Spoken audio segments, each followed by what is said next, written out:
third quarter of this year, the Philippines economy slowed to 5.6%, which was in fact its weakest pace in more than 5 years. But it does remain one of the best performing and most promising economies in Asia. CCTV's Barnaby has more from Manila in this reporter's notebook. This year, the Philippines hosted the World Economic Forum in East Asia. In 2015, it will host the Asia-Pacific Economic Cooperation Summit. The country seems to be basking under the global spotlight as its economy continues to be one of the fastest growing in Asia. Despite the slowdown in the last quarter, it's had 11 straight quarters of unprecedented growth above 5%.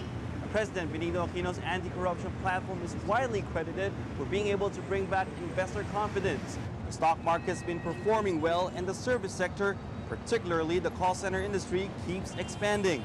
But it's the billions of dollars of remittances from Filipino workers overseas that remains the country's economic backbone. All this is creating a new middle class with purchasing power foreign investors seem to be recognizing. This American Eagle Outfitters store behind me is just one of several U.S. retailers who recently opened in Manila.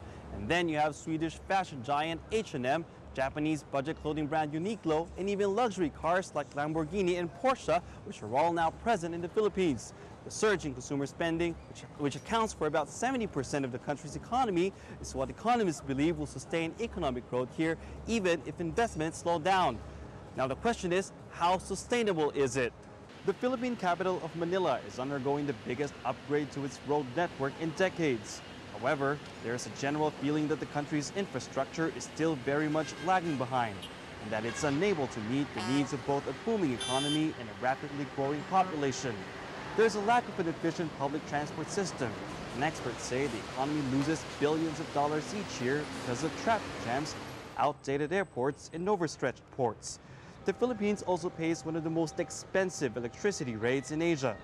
All of this as it's still recovering from last year's super typhoon Haiyan and continues to face the threat of natural disasters.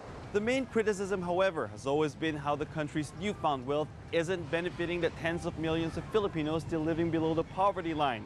So the Philippines may no longer be considered the sick man of Asia, but economists fear this could be a fragile economic bubble that could easily burst as global interest rates continue to rise. Barnaby, CCTV, Manila.